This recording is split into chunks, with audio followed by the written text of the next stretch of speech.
الحمد للہ رب العالمین والصلاة والسلام علی نبینا محمد وعلی آلہ وصحبہ اجمعین اما بعد۔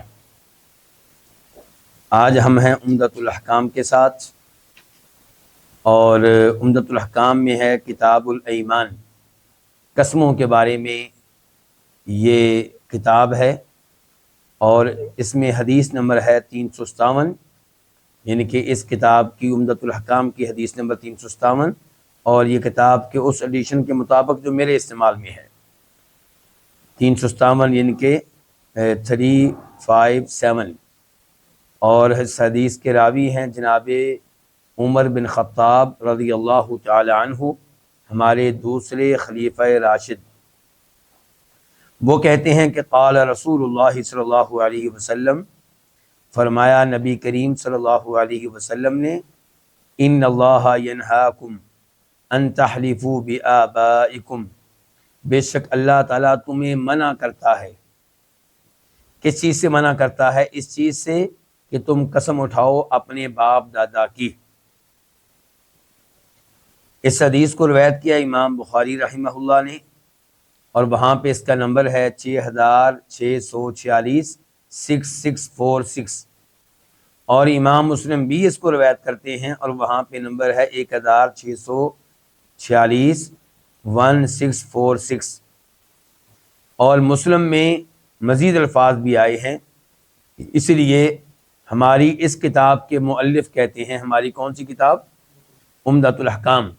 اس کے مؤلف شیخ عبد الغنی المقدسی رحمہ اللہ فرماتے ہیں کہ بلی مسلم، اور مسلم میں یہ الفاظ بھی آئے ہیں کہ فمن کان حالفا، جو قسم اٹھانے والا ہو، فلیحلف باللہ، وہ اللہ ہی کی قسم اٹھائے، او لیصمت، یا پھر وہ خاموش رہے۔ یہ الفاظ ہماری کتاب کے مؤلف کا دعویٰ تھا کہ مسلم شریف میں آئے ہیں، لیکن حقیقت یہ ہے کہ یہ الفاظ بخاری شریف میں بھی موجود ہیں، اور بخاری شریف میں یہ اسی حدیث میں آئے ہیں جس کا نمبر اوپر بتایا جا چکا ہے۔ پھر کہتے ہیں ہماری کتاب کے مؤلف، وفی روایت، اور ایک روایت میں ہے کہ قال عمر، کہ جناب عمر فاروق نے کہا، فواللہ، اللہ کی قسم، ما حلفت بہا، میں نے نہیں یہ قسم اٹھائی۔ کون سی قسم؟ غیر اللہ کی قسم، باپ دادا کی قسم، میں نے یہ قسم نہیں اٹھائی۔ منذ سمعت رسول اللہ صلی اللہ علیہ وسلم ینہا عنہا، تب سے، جب سے میں نے نبی علیہ الصلوۃ والسلام کو سنا ہے کہ آپ اس چیز سے منع کر رہے تھے۔ کس چیز سے؟ باپ دادا کی قسم اٹھانے سے۔ ذاکرن، نہ ہی میں نے باپ دادا کی قسم اٹھائی ہے جان بوجھ کر، یاد رکھتے ہوئے، ولا آثرن، اور نہ ہی کسی سے نقل کرتے ہوئے، یعنی کہ کسی نے غیر اللہ کی قسم اٹھائی ہو اور میں کہوں کہ اس نے غیر اللہ کی قسم اٹھائی ہے، میں نے یہ کام بھی نہیں کیا۔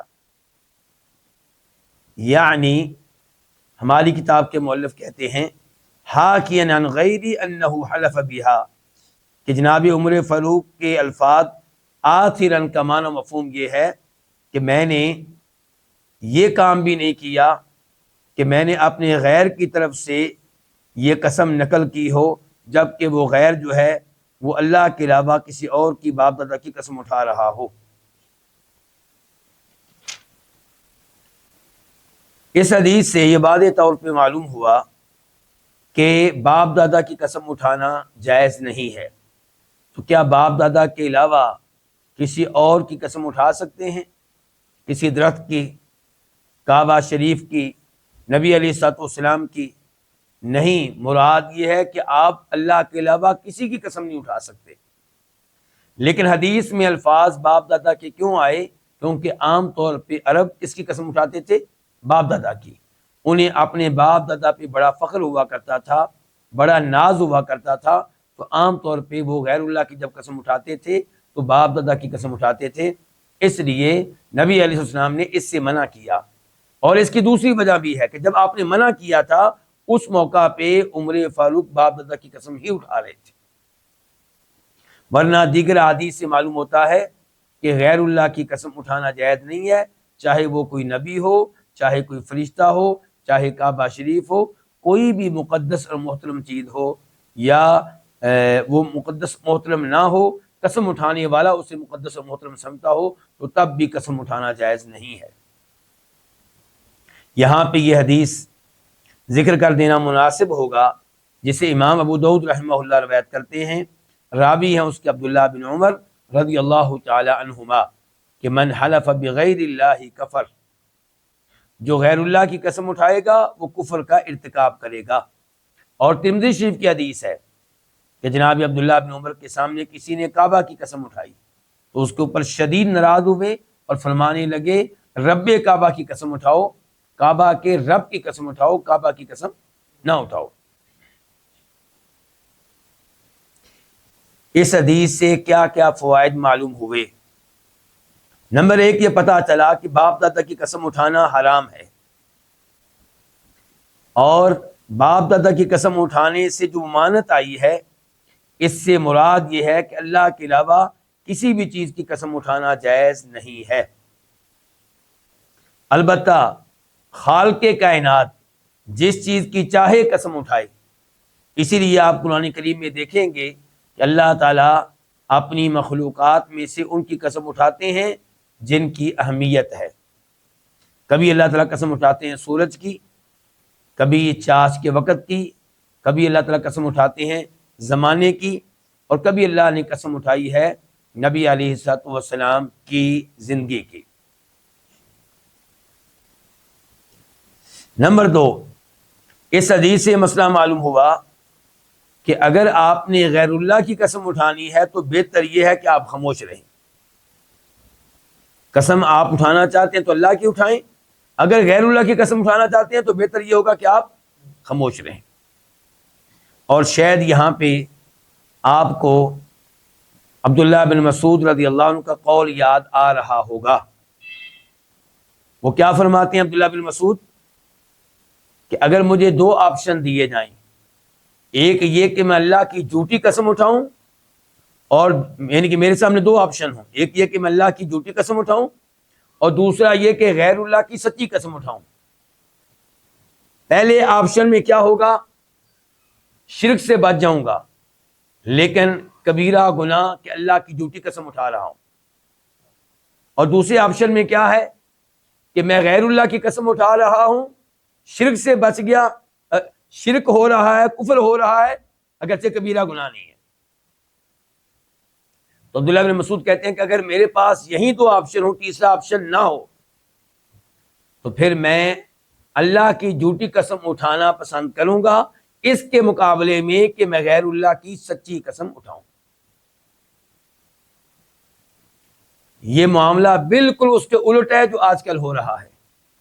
آج کل ہمارے لوگ اللہ کے نام پہ قسم اٹھاتے ہیں تو کون سی اٹھاتے ہیں؟ جھوٹی قسم اٹھا جاتے ہیں۔ تو اس لیے قسم لینے والا کہتا نہیں آپ نے پیر صاحب کی قسم اٹھاؤ، اس کو پتا ہوتا ہے کہ یہاں پہ جھوٹ نہیں بولے گا، کیونکہ یہ غیر اللہ سے، اللہ سے بڑھ کر ڈرتا ہے۔ اس کی عظمت، اس کا خوف اس کے دل میں اللہ تعالیٰ سے بڑھ کر ہے۔ تو یہ بڑی ہی افسوسناک صورتحال ہے۔ عبداللہ بن مسعود رضی اللہ عنہ ایسے الفاظ کہہ کر ہمیں خبردار کرنا چاہتے ہیں کہ غیر اللہ کی قسم اٹھانا کتنا بڑا جرم ہے۔ یہ بالکل اسی طرح کا انداز ہے جیسے جناب عمر فاروق نے بیت اللہ کا طواف کرتے ہوئے حجر اسود کو مخاطب کر کے کہا تھا کہ مجھے اچھی طرح یقین ہے کہ تو نفع و نقصان کا مالک نہیں ہے، لیکن پھر بھی تجھے بوسہ دے رہا ہوں۔ اگر میں نے نبی علیہ الصلوۃ والسلام کو تجھے بوسہ دیتے ہوئے دیکھا نہ ہوتا، میں تجھے کوئی بوسہ نہیں دینا تھا۔ تو ایک طرف ہمیں یہ پتا چلا کہ آپ کی سنت کی جناب عمر فاروق کے دل میں کتنی تعظیم ہے کہ وہ اس لیے بوسہ دے رہے حجر اسود کو کہ اللہ کے نبی نے دیا تھا صلی اللہ علیہ وسلم، اور دوسری طرف میرے اور آپ کے عقیدے کی اصلاح کر ڈالی کہ اس کو بوسہ دینے کا مطلب یہ نہیں ہے کہ اس کو نفع و نقصان کا مالک سمجھ لیا جائے۔ اس زمانے میں جناب عمر فاروق کے زمانے میں شرک کا کوئی خطرہ نہیں تھا، لیکن وہ بہت ہی عقل مند انسان تھے، دوربین انسان تھے، دور اندیش انسان تھے، جانتے تھے کہ کل کو کیا کچھ ہو سکتا ہے، پرانی اقوام میں شرک کیسے آیا، یہ سب کچھ ان کو معلوم تھا، تو اس لیے انہوں نے یہ الفاظ کہہ کر مجھے اور آپ کو خبردار کیا۔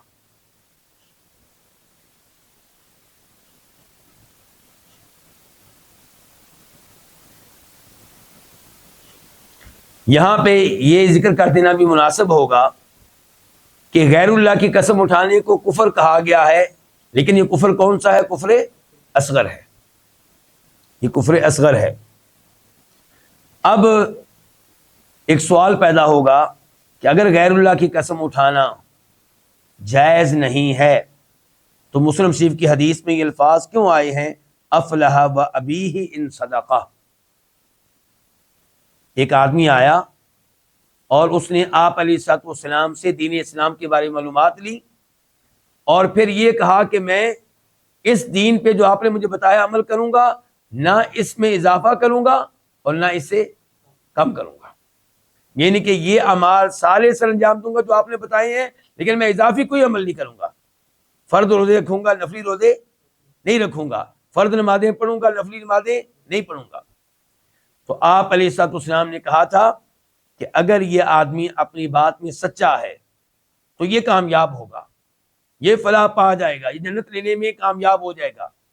لیکن مسلم شریف میں آتا ہے کہ قسم آپ نے اٹھائی تھی افلح و ابیہ، اس کے باپ کی قسم، یہ کامیاب ہو جائے گا۔ جب بھی ہم اپنے دوست احباب کو غیر اللہ کی قسم اٹھانے سے منع کرتے ہیں، صاف صاف احادیث ان کو بتاتے ہیں کہ اللہ کے نبی السلام نے منع کیا ہے، فرمایا لا تحلفوا بآبائکم، آپ نے کہا کہ جو غیر اللہ کی قسم اٹھائے گا وہ کفر کرے گا۔ یہ صریح اور واضح احادیث ان پہ اثر انداز نہیں ہوتی، البتہ مسلم شریف کی یہ حدیث ان کو ذہن میں رہتی ہے، حالانکہ ادھر آپ کا قول ہے، ایک قاعدہ بیان کر رہے ہیں، ضابطہ دے رہے ہیں، اور ادھر آپ کا عمل ہے۔ آپ کے عمل میں احتمال ہو سکتا ہے، مثال کے طور پہ ایک احتمال یہ ہو سکتا ہے کہ آپ کے ساتھ خاص ہو، مثال کے طور پہ، ورنہ علماء کرام نے یہ کہا ہے کہ یہ قسم آپ نے اٹھائی ہوگی اس زمانے میں جس زمانے میں غیر اللہ کی قسم اٹھانے سے لوگوں کو ابھی منع نہیں کیا گیا تھا۔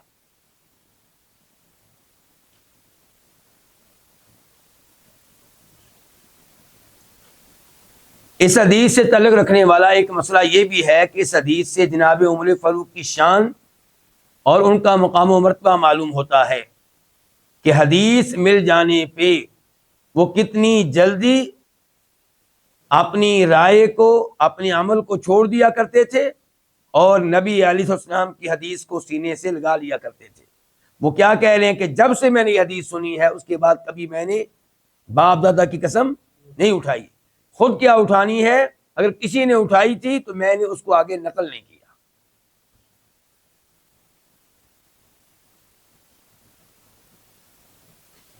اب ہم بڑھتے ہیں اس حدیث کی طرف جو اس کے بعد آئی ہے، اس کا نمبر ہے اس کتاب میں عمدۃ الاحکام میں 358، 358، راوی ہیں ابو ہریرہ رضی اللہ تعالی عنہ۔ ابو ہریرہ ان کا نام، اس میں کافی اختلاف ہے، مشہور و معروف جو قول ہے اس کے مطابق ان کا نام کیا تھا؟ عبد الرحمن بن صخر۔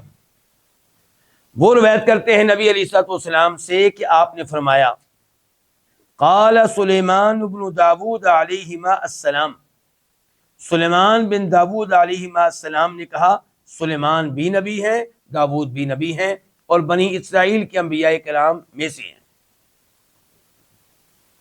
اور یہ دونوں ایسے نبی ہیں جن کو اللہ تعالی نے بادشاہت بھی دی تھی۔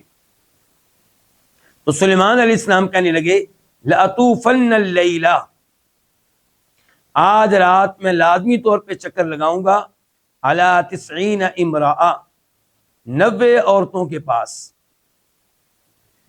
یعنی کہ سلیمان علیہ السلام کہ ہاں کتنی عورتیں تھیں؟ 90 عورتیں۔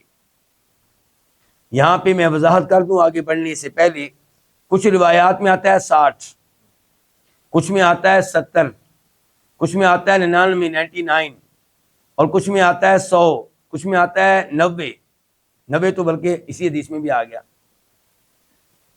اب ان میں سے کون سی گنتی قابل اعتماد ہے؟ حافظ ابن حجر رحمہ اللہ اس موضوع پہ گفتگو کرتے ہوئے فرماتے ہیں کہ یوں لگتا ہے کہ جیسے ان کی 60 بیویاں تھیں۔ کتنی؟ 60 بیویاں تھیں، اور 60 یعنی کہ 60، اور ان کی 39 لونڈیاں تھیں 39۔ اب کتنی ہو گئی یہ؟ 99۔ اب کیا ہوتا ہے، کوئی راوی تذکرہ کرتا ہے 90 کا، کیونکہ 90 جیسے ہم کہتے ہیں 70 80 90، بسا اوقات ہم چھوڑ دیتے ہیں 90 سے اوپر جو 3 ہوتے ہیں 4 ہوتے ہیں 5 ہوتے ہیں 6 ہوتے ہیں۔ ہم سے پوچھا جائے آپ کی سیلری کتنی ہے، ہم کیا کہیں گے 90,000، جبکہ سیلری ممکن ہے 95,000 ہو، 97,000 ہو، تو اوپر کی گنتی کو چھوڑ دیا جاتا ہے۔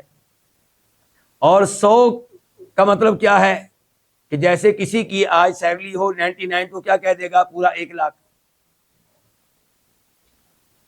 اور جہاں تک تعلق ہے کس کا، 60 کا، تو 60 ذکر کرنے والے نے صرف بیویاں ذکر کی ہیں، لونڈیاں ذکر نہیں کی۔ تو اس انداز سے اس حدیث میں آنے والے بیویوں کا جو عدد ہے، تعداد ہے، اس میں تطبیق دی جائے گی۔ اب یہاں پہ یہ بھی مسئلہ ہے، کئی بھائی پریشان ہو چکے ہوں گے 60 بیویوں کا تذکرہ سن کر، 39 لونڈیوں کا تذکرہ سن کر، تو ان کو معلوم ہونا چاہیے کہ یہ نبی ہیں، یعنی کہ طاقت کے لحاظ سے بھی یہ کیا ہے، نبی ہیں، یہ معلوم ہونا چاہیے۔ عام آدمی 4 بیویاں رکھ لے تو بڑی بات ہے، لیکن انبیاء کرام علیہ السلام کو اللہ نے بہت زیادہ طاقت دی ہوتی ہے۔ خود ہمارے نبی علیہ السلام کے بارے میں آتا ہے کہ اللہ تعالیٰ نے آپ کو 30 مردوں کے برابر قوت و طاقت دے رکھی تھی۔ اور سلیمان علیہ السلام جیسے دیگر امور میں باقی انبیاء کرام سے مختلف ہیں، تو اس معاملے میں بھی مختلف ہو جائیں تو کوئی بڑی بات نہیں ہے۔ وہ کیسے؟ سلیمان علیہ السلام پرندوں کی بولی سمجھتے تھے، قرآن میں آیا ہے، اور جانوروں کی بھی بولی سمجھتے تھے، اور پرندوں سے گفتگو بھی کر لیتے تھے۔ ہدہد سے جو گفتگو کی تھی قرآن کریم میں موجود ہے۔ پھر اللہ نے ان کے لیے جنوں کو مسخر کر دیا تھا، جن ان کے تابع تھے، ان سے کام لیا کرتے تھے۔ پھر اللہ نے ان کے لیے ہوا کو مسخر کر دیا تھا، ہوا کو ان کے تابع کر دیا تھا، جدھر چاہتے تھے ہوا کے دوش پہ ادھر چلے جایا کرتے تھے۔ ہوا ان کے لیے بڑی نرم ہو چکی تھی، یعنی کہ دنیا کے ایک کنارے پہ پہنچ جاتے صبح کے ٹائم، اور دوسرے کنارے پہ پہنچ جاتے شام کے ٹائم۔ تو سلیمان علیہ السلام اس لحاظ سے بہت مختلف تھے، اور انہوں نے اللہ سے دعا بھی کی تھی، رب اغفر لی وہب لی ملکا لا ینبغی لأحد من بعدی، یا اللہ میرے گناہ معاف کر دے، مجھے بخش دے، اور یا اللہ مجھے ایسی بادشاہت دینا جیسی بادشاہت میرے بعد پھر کسی کو نہ ملے۔ اور اللہ نے ان کو ایسی بادشاہت دی تھی کہ ویسی بادشاہت پھر کبھی کسی کو نہیں ملی۔ کیا آج تک کوئی ایسا انسان آیا ہے جس کے لیے جن مسخر ہوں اور جس کے لیے ہوائیں مسخر ہوں؟ تو یہ ہیں جناب سلیمان علیہ السلام۔ اور پھر ایک بات مزید ذہن میں رہے، یہ وہ احادیث ہیں جو بڑی آسانی سے قبول کی ہیں، کنہوں نے؟ صحابہ کرام نے۔ بڑی آسانی سے ان کو قبول کیا تابعین نے، تبع تابعین نے۔ امام بخاری جیسا عقل مند انسان اور امام مسلم جیسا عقل مند انسان ان احادیث پہ نہ کوئی حیران ہوا، نہ کوئی تعجب کیا، نہ کوئی تردد ہوا، نہ کوئی چکچاہٹ، نہ کوئی مسئلہ۔ لیکن چونکہ ہمارے ایمان کو کمزور کر دیا گیا ہے، اس لیے آج ایسی احادیث جب ہم بیان کرتے ہیں ان بچوں کے سامنے، ان نوجوانوں کے سامنے جن کے پاس یونیورسٹی کی تعلیم ہے، کالجوں کے پڑھے ہوئے ہیں، اور دینی بنیادیں مضبوط نہیں ہیں، تو وہ کہتے ہیں کیوں، کیسے، کس لیے؟ میں اسی لیے کہا کرتا ہوں کہ ہمارے ان نوجوانوں سے بہتر ہیں ہماری وہ پرانی عورتیں جو ان پڑھ تھیں۔ وہ کیوں بہتر ہیں؟ کیونکہ جب وہ سن لیتی تھی کہ اللہ نے کہا، آنکھیں بند کر کے مان لے آتی تھی.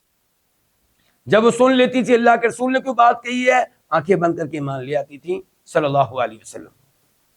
آج ہمارے نوجوانوں کو اتنی جرت دے دی گئی ہے آزادی کے نام پہ کہ وہ اللہ کے اوپر اعتراض کرتے ہیں. کیوں؟ اپنی حیثیت کو بھول جاتے ہیں میں کیا چیز ہوں. تو خالق کائنات پہ اعتراض کر رہا ہے، انبیاء کرام علیہ السلام پہ اعتراض کر رہا ہے، اور تو ہے کیا چیز بھلا؟ ایک گندے قطرے سے پیدا ہونے والا، اور آج بھی گندگی ہی گندگی ہے. واش روم میں جائیں تو گندگی ہے، دو سائڈ سے نکلتی ہے. اس ناک سے بھی گندگی نکلتی ہے، آنکھوں سے بھی، کان سے بھی. نیند نہ آئے تو پریشان، اور زیادہ نیند آئے پھر پریشان، قبض ہو جائے تو پریشان، اور قبض کے الٹ ہو جائے تو تب بھی پریشان. یعنی کہ اس قسم کا انسان اور خالق کائنات پہ کرے اعتراض، اس کو اپنی حیثیت کا احساس ہونا چاہیے اور اللہ سے ڈرنا چاہیے. تو جب یہ بات اللہ کے نبی علیہ السلام نے بیان کی ہے اور آپ نے اس کے اوپر کسی حیرانگی کا اظہار نہیں کیا اور صحابہ کرام نے بھی تعجب نہیں کیا، تو ہمیں بھی صدق دل سے ان احادیث پہ ایمان لانا چاہیے. اور یہ بھی بات دل میں رکھنی چاہیے کہ اللہ کو وہ ایمان نہیں چاہیے جو کتنا ہو 99. اللہ کو کون سا ایمان چاہیے؟ 100%. یہ نہیں کہ آپ کہیں کہ قیامت کے اوپر میرا ایمان ہے، مجھے امید آئے گی، شاید نہ آئے، لیکن 99 میرا ایمان ہے. اللہ کو ایسا ایمان بالکل نہیں چاہیے.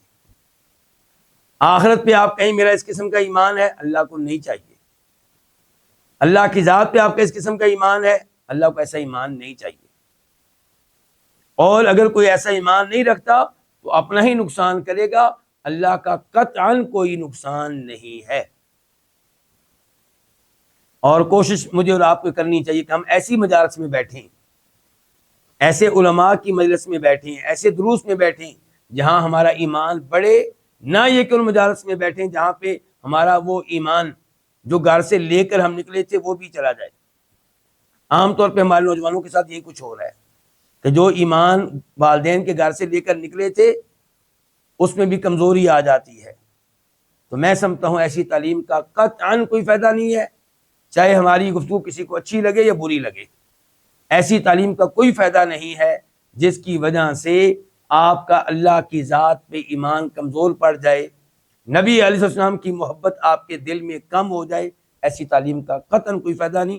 فوری طور پہ اپنے بچوں کو ایسے ادارے سے اٹھا لینا چاہیے، اور اس سے بہتر ہے کہ وہ ان پڑھ رہے، چاہے ان کو نام لکھنا نہ آتا ہو، لیکن ایمان رہے. کم از کم جنت میں جانے والے بن جائیں، کم از کم جہنم کی آگ سے بچ جائیں، کم از کم قبر کے عذاب سے بچ جائیں. دنیا گزر جائے گی، کوئی مسئلہ نہیں ہے، وہ مزدوروں کی بھی گزر رہی ہے، ہر ایک کی گزر رہی ہے. بلکہ کئی ان پڑھ ہم سے بہتر رزق لے رہے ہیں، ہم سے بہتر رزق کئی ان پڑھ لے رہے ہیں. تو یہاں پہ جناب سلیمان علیہ السلام کیا کہہ رہے ہیں کہ میں لازمی طور پہ آج چکر لگاؤں گا 90 عورتوں کے پاس. کیوں؟ تالید کل امرأۃ منہن غلاما یقاتل فی سبیل اللہ. ان 90 عورتوں میں سے ہر عورت ایک لڑکا جنم دے گی جو اللہ کی راہ میں قتال کرے گا، اللہ کی راہ میں لڑنے والا ہوگا. فقیل لہ، تو ان سے کہا گیا، کن سے؟ سلیمان علیہ السلام سے. قل انشاء اللہ، آپ انشاءاللہ تو کہہ دیں. آپ یہ کہیں نا کہ میں ان عورتوں کے پاس انشاءاللہ جاؤں گا اور انشاءاللہ ہر عورت سے اللہ مجھے اولاد دے گی اور ہر بچے کو میں اللہ کی راہ میں لڑنے والا بناؤں گا. کہیں انشاءاللہ، ان کے اگر اللہ نے چاہا. اچھا، یہ کہنے والا کون تھا؟ یہ آگے وضاحت آ رہی ہے. فلم یقل، لیکن وہ یہ انشاءاللہ نہ کہہ سکے. فطاف بہن، تو انہوں نے ان عورتوں کے ہاں چکر لگایا. فلم تلد منہن الا امرأۃ واحدہ، ان عورتوں میں سے کسی نے کوئی بچہ جنم نہیں دیا سوائے ایک عورت کے، اس نے بھی نصف انسان معذور بچہ جنم دیا.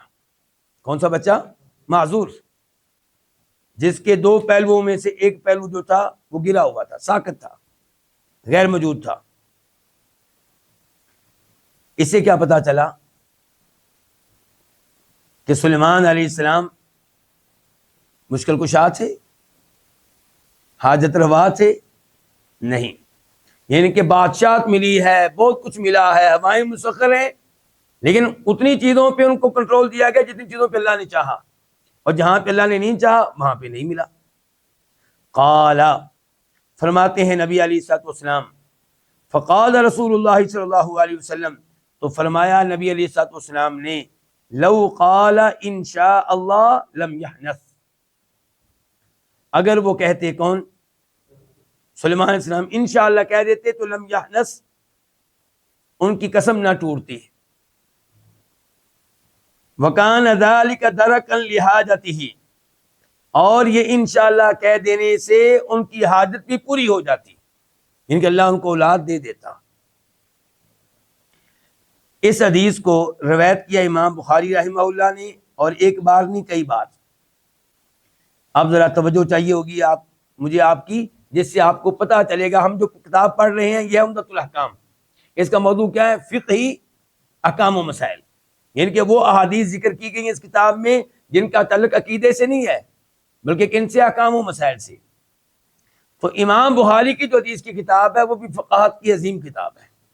تو آپ دیکھیے گا کہ امام بخاری ایک حدیث سے کیسے کیسے مسائل اخذ کرتے ہیں اور ایک حدیث کو کیسے بار بار لے کر آتے ہیں۔ تو امام بخاری اس حدیث کو لے کر آتے ہیں، پہلے نمبر پہ حدیث کا نمبر ہے وہاں صحیح بخاری میں 3424، 3424، اور صحیح بخاری کی جو اندرونی کتاب ہے وہ کیا ہے؟ یہاں پہ کتاب احادیث الانبیاء، انبیاء کرام علیہ السلام کی احادیث اور ان کے واقعات کے بارے میں یہ کتاب ہے۔ باب کیا ہے؟ باب قول اللہ تعالی، باب ہے اللہ کے فرمان کے بارے میں کہ وَوَهَبْنَا لِدَاوُودَ سُلَيْمَانَ نِعْمَ الْعَبْدُ إِنَّهُ أَوَّابٌ، اللہ نے قرآن میں کہا کہ ہم نے داؤد کو سلیمان بیٹا دیا، کتنا اچھا وہ بندہ تھا، وہ اللہ کی طرف بہت رجوع کرنے والا تھا۔ امام بخاری اس حدیث کو پھر لے کر آئے ہیں، اور حدیث کا نمبر ہے اس بار 5242، 5242، اور کتاب ہے کتاب النکاح۔ صحیح بخاری کی اندرونی کتاب کون سی ہے؟ کتاب النکاح۔ اور باب کیا؟ باب قول الرجل لا طوفن اللیلۃ علی نسائی، کسی آدمی کا یہ کہنا کہ آج میں اپنی تمام بیویوں کے پاس چکر لگاؤں گا، اس بارے میں یہ باب ہے، یعنی کہ یہ الفاظ کہنا درست ہے، اور اس کا سب بیویوں کے پاس ایک رات میں جانا یہ درست ہے، اس میں کوئی حرج نہیں ہے۔ پھر تیسری بار امام بخاری اس حدیث کو لے کر آئے، اور اس بار نمبر ہے 6639، 6639، اور کتاب ہے کتاب الایمان والنذور، قسمیں اٹھانے کے بارے میں کتاب اور منت ماننے کے بارے میں کتاب۔ اور باب کیا ہے؟ باب کیف کانت یمین النبی صلی اللہ علیہ وسلم، کہ نبی علیہ السلام کیسے قسم اٹھایا کرتے تھے، کن الفاظ کے ساتھ۔ تو اس باب کا اس حدیث سے کیا تعلق ہے؟ کیونکہ اس حدیث میں ایک روایت میں یوں آیا ہے کہ وَأَيْمُ الَّذِي نَفْسُ مُحَمَّدٍ بِيَدِهِ، اس ذات کی قسم جس کے ہاتھ میں محمد کی جان ہے، آپ کہہ رہے ہیں کہ لو قال انشاء اللہ، اگر سلیمان علیہ السلام انشاءاللہ کہہ دیتے، لجاہدوا فی سبیل اللہ فرسان اجمعون، تو ہر عورت سے ان کو بچہ ملتا اور وہ گھڑ سوار ہوتا، اللہ کی راہ میں لڑنے والا ہوتا۔ پھر امام بخاری اس حدیث کو لے کر آئے، اور اس بار نمبر ہے 6720، 6720، اور کتاب ہے کتاب کفارات الایمان، قسمیں جو ہیں ان کے کفارے کے بارے میں، اور باب ہے باب الاستثناء فی الایمان، قسم اٹھانا اور ساتھ ہی انشاءاللہ کہہ دینا، یعنی کہ یہ درست ہے اور انشاءاللہ کہنے کا فائدہ ہوگا۔ آپ نے کسی سے کہا کہ انشاءاللہ اللہ کی قسم کل میں آپ سے ملوں گا، تو آپ نے چونکہ قسم کے ساتھ انشاءاللہ بھی کہہ دیا ہے، تو اگر کل آپ نہیں مل سکے تو آپ کی قسم نہیں ٹوٹے گی۔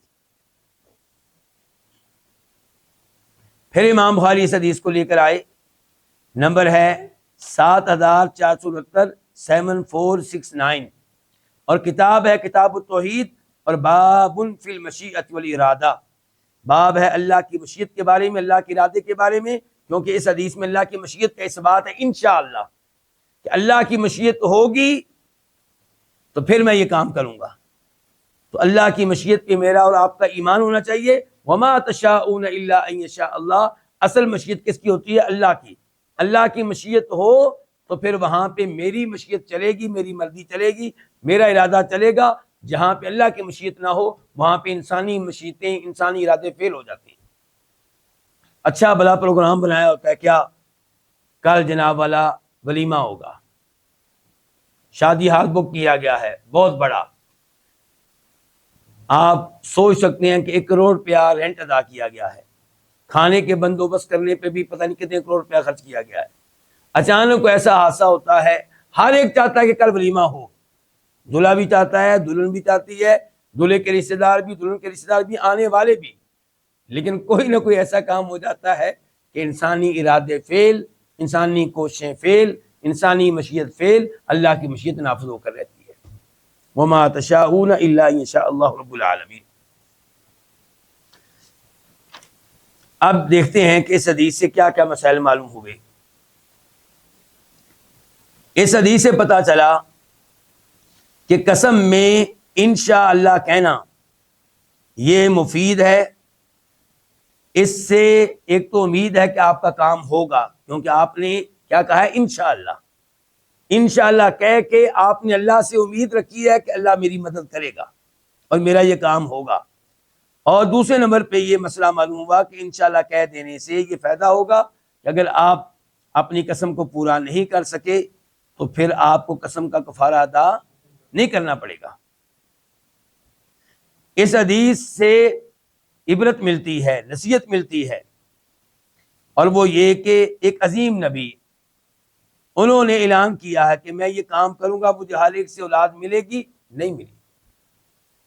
جب اللہ نے نہیں چاہا تو اولاد نبی کی کیا چاہت تھی؟ ملے گی، اور بلکہ انہوں نے تو قسم اٹھا لی تھی، لیکن نہیں مل سکی. اور آج لوگ پیروں اور ولیوں سے امید رکھتے ہیں کہ وہ ہمیں اولاد دیں گے،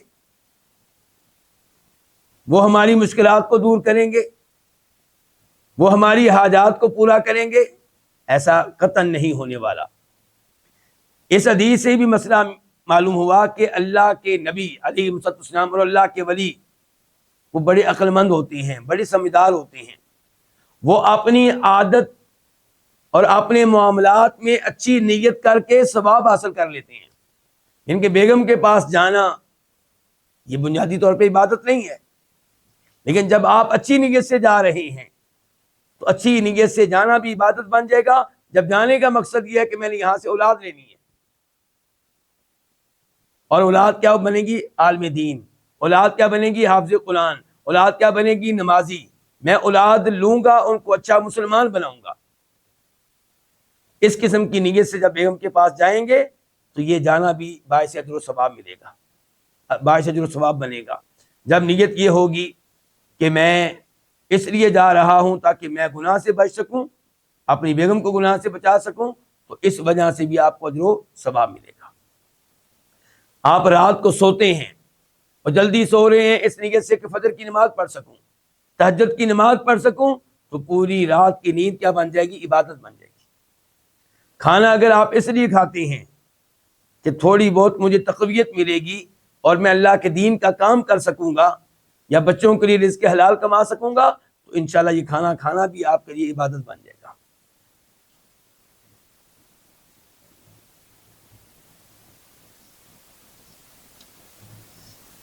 اب ہم بڑھتے ہیں اس حدیث کی طرف جو اس کے بعد ہے. اس کا نمبر ہے 359، 359. راوی ہیں عبداللہ بن مسعود رضی اللہ عنہ. قال، وہ کہتے ہیں قال رسول اللہ صلی اللہ علیہ وسلم، فرمایا نبی علیہ الصلوۃ والسلام نے کہ من حلف علی یمین صبر، جو کسی چیز پہ قسم اٹھائے، اور یہاں پہ لفظ کیا بولا گیا؟ صبر. صبر کا معنی کیا ہوتا ہے؟ روک لینا. قسم کو یہاں پہ صبر کیوں کہا گیا ہے؟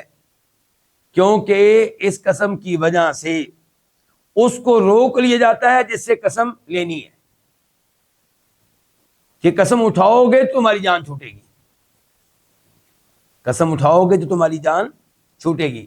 مثال کے طور پہ آپ کے پاس جو موبائل ہے، میں دعویٰ کرتا ہوں کہ یہ میرا ہے، اب یہ کیس جائے گا کورٹ میں، عدالت میں، اور مجھ سے کیا مانگے جائیں گے؟ ثبوت، گواہ۔ اگر میں پیش نہ کر سکا تو پھر آپ سے کیا مانگی جائے گی؟ قسم۔ تو جب تک آپ قسم نہیں اٹھائیں گے آپ کی جان نہیں چھوٹے گی۔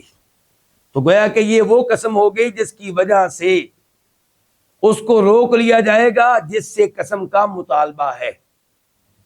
تو اس لیے کہا گیا ہے کہ من حلف علی یمینی صبرن، جو کوئی قسم اٹھائے ایسی چیز پہ جس کی وجہ سے روک لیا جاتا ہے، یقتطع بها مال امرئ مسلم، وہ اس قسم کے ذریعے کسی مسلمان آدمی کے مال کو کاٹ رہا ہو، اپنے قبضے میں لے رہا ہو، ہوا فیہا فاجر، جبکہ وہ اس قسم میں جھوٹا ہو، تو لقی اللہ، وہ اللہ سے ملاقات کرے گا، اللہ سے ملے گا، وہو علی غضبان، جبکہ اللہ اس کے اوپر کیا ہوگا؟ شدید ناراض ہوگا، بہت ناراض ہوگا۔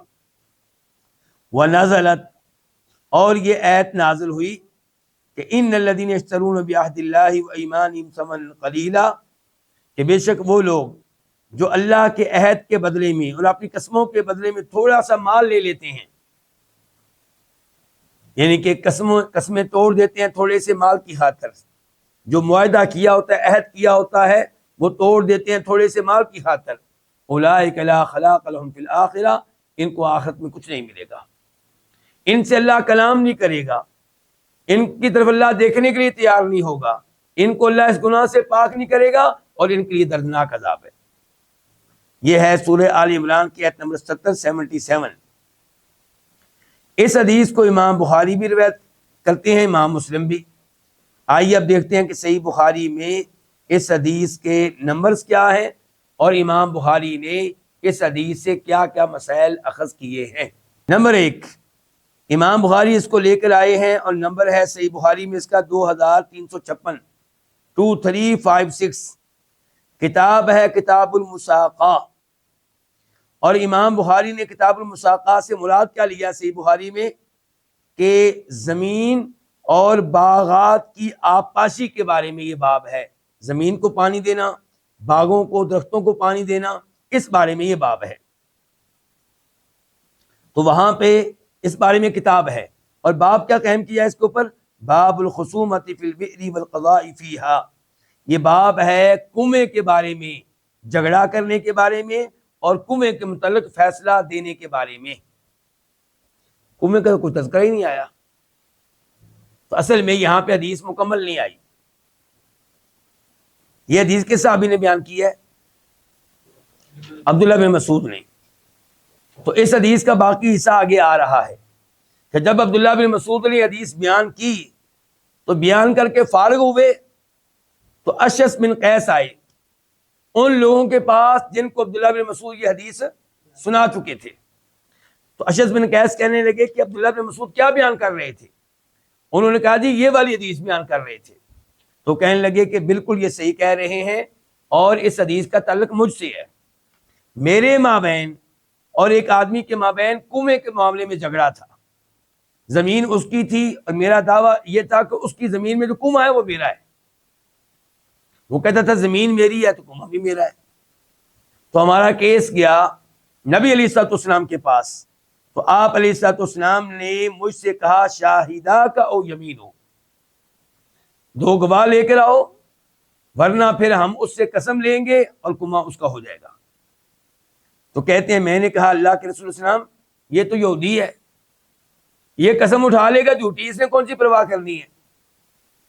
تو پھر آپ علیہ السلام نے یہ الفاظ کہے تھے جو ابھی ہم نے سنے ہیں کہ جو جھوٹی قسم اٹھائے اور اس لیے اٹھائے کہ کسی مسلمان آدمی کے مال پہ قبضہ کر سکے جبکہ ہو وہ جھوٹا، تو اللہ سے اس کی ملاقات اس حال میں ہوگی کہ اللہ اس پہ ناراض ہوگا۔ امام بخاری نے اس حدیث سے مسئلہ ثابت کیا ہے کہ جو کنویں ہوتے ہیں ان کا کوئی مالک ہو سکتا ہے، یعنی کہ کوئی یہ دعویٰ نہ کرے کہ کنویں کا کوئی مالک نہیں، سب کا ہے جی، نہیں، کچھ قومیں ایسے ہو سکتے ہیں جن کا کوئی کیا ہوگا، مالک ہوگا، اور اس معاملے میں جب جھگڑا ہوگا، جھگڑا کورٹ میں جائے گا، تو جج یہ نہ کہے میں نے فیصلہ نہیں کرنا کیونکہ کنواں سب کا ہے، نہیں، وہ اس کیس کو سنیں، دلائل دیکھے اور دلائل سنیں، اور پھر جو مالک بن رہا ہے اس کے حق میں فیصلہ دے۔ امام بخاری اس حدیث کو پھر لے کر آئے، اور نمبر ہے 2416 2416، کتاب ہے کتاب الخصومات، جھگڑوں کے بارے میں کتاب ہے، اور باب کیا، باب کلام الخصوم بعضهم فی بعض۔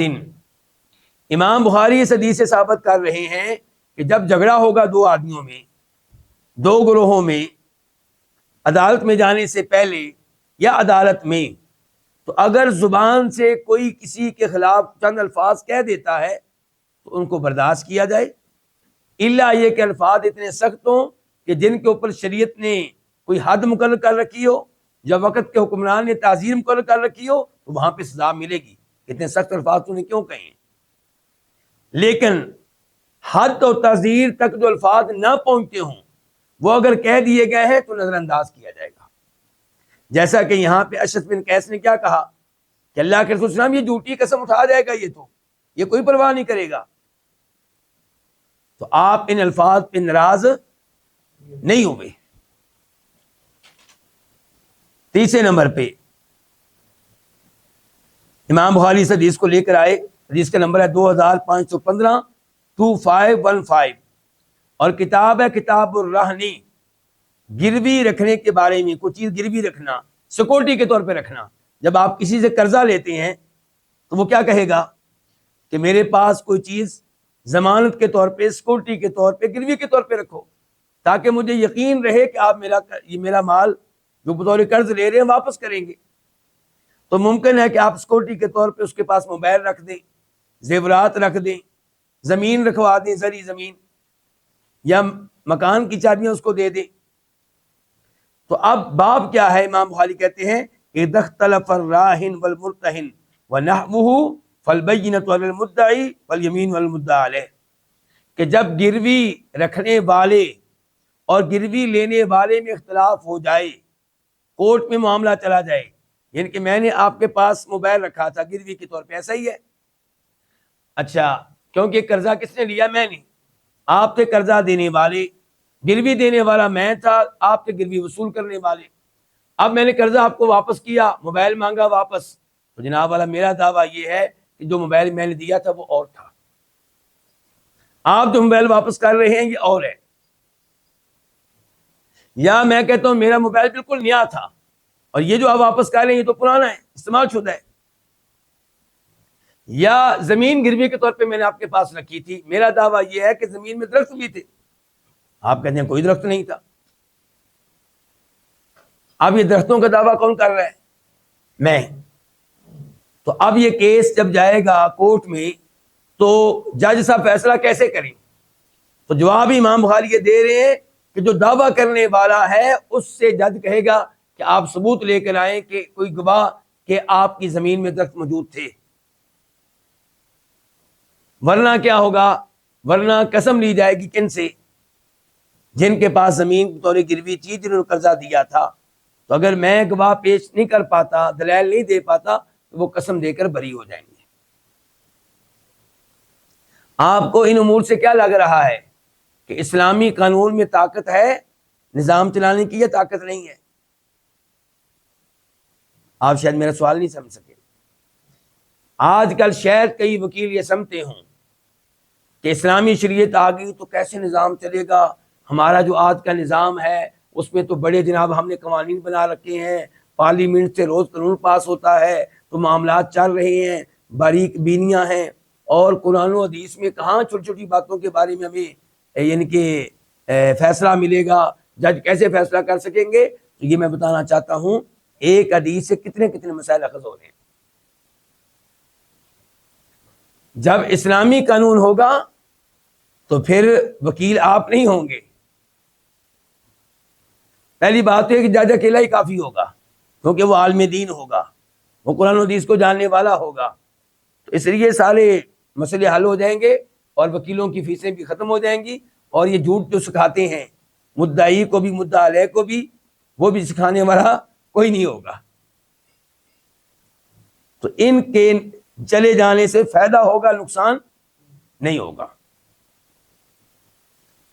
پھر دیکھیں جی، امام بخاری اس حدیث کو لے کر آئے ہیں، نمبر ہے 2666 2666. کتاب ہے کتاب الشہادات، گواہیوں کے بارے میں کتاب ہے. باب کیا ہے؟ باب سؤال الحاکم المدعی هل لک بینہ قبل الیمین.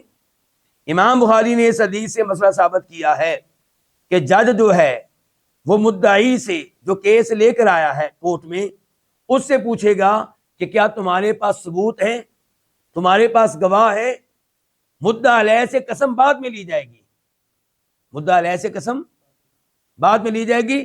پہلے مدعی سے جو کیس لے کر آئے اسے کہا جائے گا کیا ثبوت ہے تمہارے پاس. جیسے یہ کیس تھا اللہ کے نبی کے زمانے میں کنویں کا، تو آپ نے کس سے پوچھا؟ جو کنویں کا دعویٰ کر رہا تھا کنواں میرا ہے، لاؤ گواہ. یہ نہیں آپ نے کیا کہ پہلے یہودی سے قسم لی ہو، نہیں، پہلے اس مسلمان سے جو مدعی ہے جو عدالت میں کیس لے کر آیا اس سے کہا گیا لے کر آؤ ثبوت. تو یہ ہے اصول. پھر امام بخاری اس حدیث کو لے کر آئے، نمبر ہے 2669 2669. کتاب الشہادات، گواہیوں کے بارے میں. باب الیمین علی المدعی علیہ. باب یہ ہے کہ قسم کس کے ذمے ہے؟ مدعا علیہ کے ذمے. یعنی کہ جو کیس لے کر آیا ہے اس کے ذمے ہے گواہ ثبوت، اس کے پاس نہیں ہے تو جو دوسرا ہے اس سے کہا دے گا قسم اٹھاؤ. اچھا، آج کل ہماری کورٹ میں کیا ہو رہا ہے؟ قسم کیسے لیتے ہیں؟ مدعی سے قسم لی جائے گی، مدعا علیہ سے. پہلے اس کا قسم کے معاملے میں اس کا نمبر ہے. اور امام بخاری یہ ثابت کر رہے ہیں یہاں پہ کہ مدعا علیہ کے ذمے قسم ہے مالی معاملات میں بھی اور حدود کے معاملات میں بھی. پھر حدیث نمبر ہے 2673 2673. کتاب الشہادات، گواہیوں کے بارے میں باب ہے. باب یحلف المدعی علیہ حیثما وجبت علیہ الیمین ولا یصرف من موضع الی غیرہ. کہ جب ہم قسم لینے لگیں گے مدعا علیہ سے تو قسم ادھر ہی لی جائے گی جدھر یہ معاملہ پیش آیا، جہاں پہ جج صاحب بیٹھے ہوئے ہیں، جہاں پہ عدالت لگی ہوئی ہے. یہ نہیں کہا جائے گا اس سے نہیں مسجد میں جاؤ ممبر کے اوپر بیٹھ کے کھڑے ہو کے قسم اٹھاؤ، یہ نہیں کہا جائے گا. جہاں پہ کیس چل رہا ہے ادھر ہی قسم لی جائے گی. پھر امام بخاری اس حدیث کو لے کر آئے اور اس بار نمبر ہے 2676 2676. کتاب الشہادات، باب ان الذین یشترون بعہد اللہ وایمانہم ثمنا قلیلا. اس کی وضاحت پہلے میں نے کر دی تھی. پھر امام بخاری اس حدیث کو لے کر آئے اور نمبر ہے 4549 4549. کتاب التفسیر ہے اس بار، اور باب یہی آیت ہے. گویا کہ امام بخاری جب کتاب التفسیر میں پہنچے وہ احادیث لے کر آئے جن کے ذریعے قرآن کی کچھ آیتوں کی تفسیر ہوتی ہے، تو یہ والی آیت لے کر آئے تو اس کے نیچے اس حدیث کو لے کر آئے تاکہ اس آیت کی اس حدیث کے ذریعے تفسیر ہو جائے. امام بخاری اس حدیث کو لے کر آتے ہیں ایک اور مقام پہ اور نمبر ہے 7183 7183. کتاب الاحکام اور باب الحکم فی البئر ونحوها. باب یہ قائم کیا ہے کہ فیصلہ دیا جائے گا، حکمران دے گا کنویں کے بارے میں بھی اور ان جیسے دیگر امور کے بارے میں بھی. اور آخری بار امام بخاری اس حدیث کو لے کر آئے ہیں، نمبر ہے 7445 7445. کتاب التوحید اور باب ہے باب قول اللہ تعالی وجوہ یومئذ ناظرہ الی ربہا ناظرہ. اللہ اکبر، کیا بات ہے امام بخاری کی. فقات دیکھیے، اس حدیث سے ثابت کیا ہے کہ اللہ تعالیٰ کی صفات میں سے ایک صفت یہ ہے کہ اللہ کا چہرہ ہے. اس حدیث سے، کیونکہ اس حدیث میں کیا آیا ہے کہ جو جھوٹی قسم اٹھائے گا روز قیامت اس کی اللہ سے ملاقات جب ہوگی تو اللہ اس پہ ناراض ہوگا. ملاقات، لفظ ملاقات سے امام بخاری ثابت کر رہے ہیں کہ اللہ کی صفات میں سے ایک صفت یہ ہے کہ اللہ کا چہرہ ہے. وہ چہرہ کیسا ہے ہم بالکل ایسی بات نہیں کر سکتے، ہم سوچ بھی نہیں سکتے کہ اللہ کا چہرہ کیسا ہے، لیکن ہمارا ایمان ہے کہ اللہ کا چہرہ ہے ہر عیب سے پاک، ہر کمزوری سے پاک. اللہ کا چہرہ ویسے جیسے اللہ کی شان شان ہے.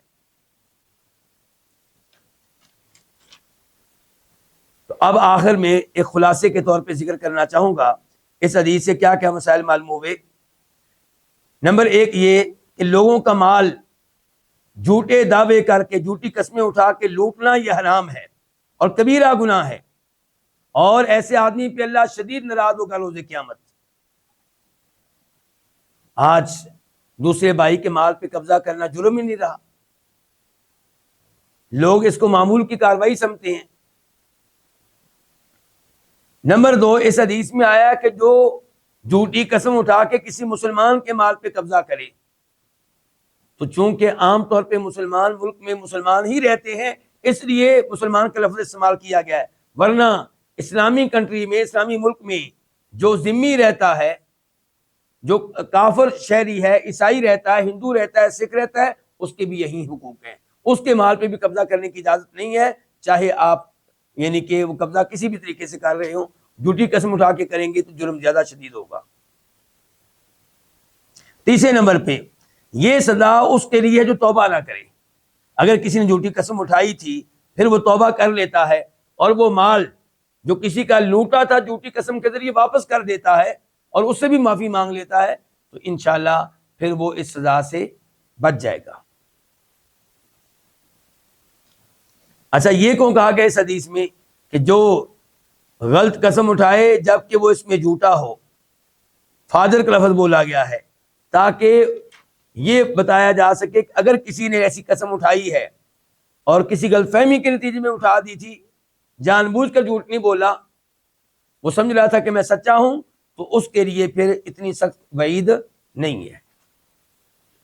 اور اس حدیث سے پتہ چلا اللہ کی صفات میں سے ایک صفت یہ ہے کہ اللہ کئی لوگوں پہ ناراض ہوتا ہے. جیسے اللہ تعالیٰ انبیاء کرام علیہم السلام سے محبت کرتا ہے، نیک اعمال کرنے والوں سے محبت کرتا ہے، ایسے ہی اللہ کئی مجرموں پہ ناراض ہوتا ہے.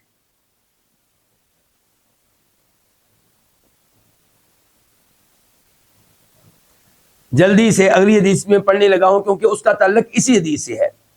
وضاحت تقریباً ہو چکی ہے مسائل کی، بس یہ حدیث ہی پڑھنی ہے. تو حدیث کا نمبر ہے 360 360. راوی ہے وہی اشعث بن قیس، یہ اسی حدیث کا حصہ ہے. وہ کہتے ہیں کہ کان بینی و بین رجل خصومۃ فی بئر، میرے مابین اور ایک آدمی کے مابین جھگڑا تھا ایک کنویں کے بارے میں. فاختصمنا الی رسول اللہ صلی اللہ علیہ وسلم، ہم جھگڑا لے کر گئے نبی علیہ الصلوۃ والسلام کے پاس. فقال رسول اللہ صلی اللہ علیہ وسلم، تو فرمایا نبی علیہ السلام نے، شاہدہ کا یمین ہو، تم دو گواہ لے کر آؤ گے، او یمین ہو، یا پھر وہ قسم اٹھائے گا. قلت، میں نے کہا، اذن یحلف ولا یبالی، اللہ کے رسول صلی اللہ علیہ وسلم تب وہ قسم اٹھا لے گا اور وہ جھوٹی قسم کی کوئی پرواہ نہیں کرے گا، میرا کنواں لے جائے گا وہ تو. فقال رسول اللہ صلی اللہ علیہ وسلم، تو آپ علیہ السلام نے فرمایا، من حلف علی یمین صبر، جو قسم اٹھائے کسی ایسی چیز پہ جس کی وجہ سے اس کو روکا گیا ہے، یقتطو بہا مال امر مسلمین، اس حال میں کہ وہ کسی مسلمان آدمی کے مال پہ قبضہ کر رہا ہو قسم اٹھا کر، ہوا فیہا فاجر، اس قسم میں جھوٹا ہو، تو لقی اللہ، اللہ سے ملاقات کرے گا اس حال میں کہ اللہ اس کے اوپر ناراض ہوگا. تو اس حدیث سے کیا پتا چلا کہ گواہ کس کے ذمے ہیں؟ مدعی کے ذمے، اور قسم کس کے ذمے ہے؟ جو انکار کرے. اور یہ پتا چلا کہ کسی کا مالی حق اس کو مل جائے گا دو گواہوں کی بنیاد پہ. لیکن کیسے دو گواہ؟ یہ بڑی اہم بات ہے. وہ دو گواہ جو فرائض و واجبات پہ عمل کرنے والے ہوں، کبیرہ گناہوں سے دور رہنے والے ہوں. سود لینے والا، اس کی گواہی کورٹ میں چلے گی؟ بالکل نہیں چلے گی. ایسے ہی جو فرض نماز نہیں پڑھتا 5 وقت کی، اس کی گواہی کورٹ میں چلے گی؟ بالکل نہیں چلے گی.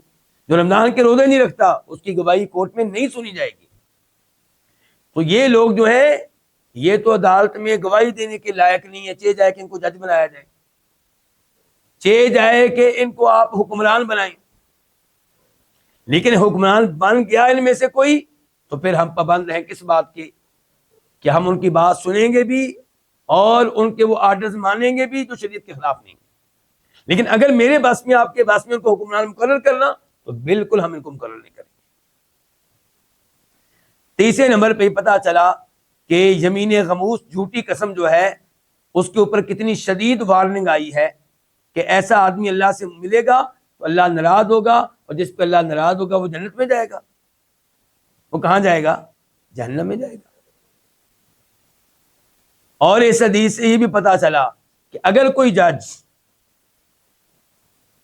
غلط فیصلہ دے دیتا ہے تو اس کے غلط فیصلہ دے دینے سے وہ مال جس کے بارے میں جھگڑا تھا وہ میرے لیے حلال نہیں ہو جائے گا۔ میں نے جھوٹا دعویٰ دائر کیا ہے کہ یہ پلاٹ میرا ہے، میں 2 گواہ بھی لے گیا اور گواہ بھی مجھے مل گیا، کون؟ حاجی نمازی۔ جج نے ان کو پر اعتماد کیا، اور اب جج فیصلہ دے گا، وہ تو غیب تو جانتا نہیں، تو وہ فیصلہ دے گا میرے حق میں جبکہ میں جھوٹا ہوں، تو جج کے فیصلہ دے دینے سے پلاٹ میرے لیے حلال نہیں ہو جائے گا، یہ حرام ہی رہے گا۔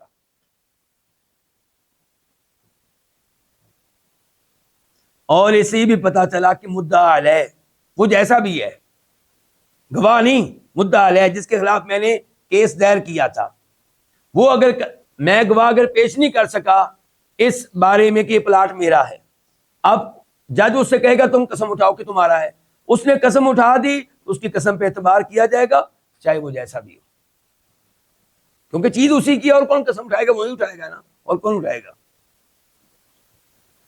اور یہ بھی پتا چلا کہ کیس کیسے سنا جائے گا۔ جج کا کام یہ ہے کہ سب سے پہلے وہ گفتگو سنے گا مدعی کی، اور پھر وہ مدعا علیہ سے پوچھے گا، مدعی سے فوراً ثبوت نہیں مانگا جائے گا، مدعا علیہ سے پوچھے گا ہاں بھئی اس نے دعویٰ دائر کیا، تم کیا کہتے ہو؟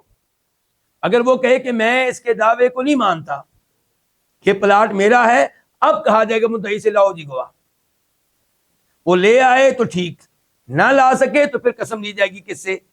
مدعا علیہ سے۔ اور یہ بھی پتا چلا کہ جج کو چاہیے کہ اس موقع پہ بات و نصیحت کرے، دونوں کو سمجھائے، اور یہ بھی پتا چلا کہ مسلمانوں کے مال پہ قبضہ نہیں کرنا چاہیے، اس سے بہت دور رہنا چاہیے۔ اللہ رب العزت سے دعا ہے کہ اللہ تعالی ہمیں شریعت کے احکام کی پابندی کرنے کی توفیق دے، اور لوگوں کے حقوق پہ قبضہ کرنے سے اللہ ہمیں محفوظ رکھے، اور اللہ کرے کہ روز قیامت جب اللہ کے دربار میں پیش ہوں تو کوئی بھی ہمارے خلاف دعویٰ دائر کرنے والا نہ ہو، اور اللہ بغیر حساب کتاب کے ہمیں اپنی جنت میں جگہ عنایت فرمائے۔ وآخر دعوانا ان الحمد للہ رب العالمین۔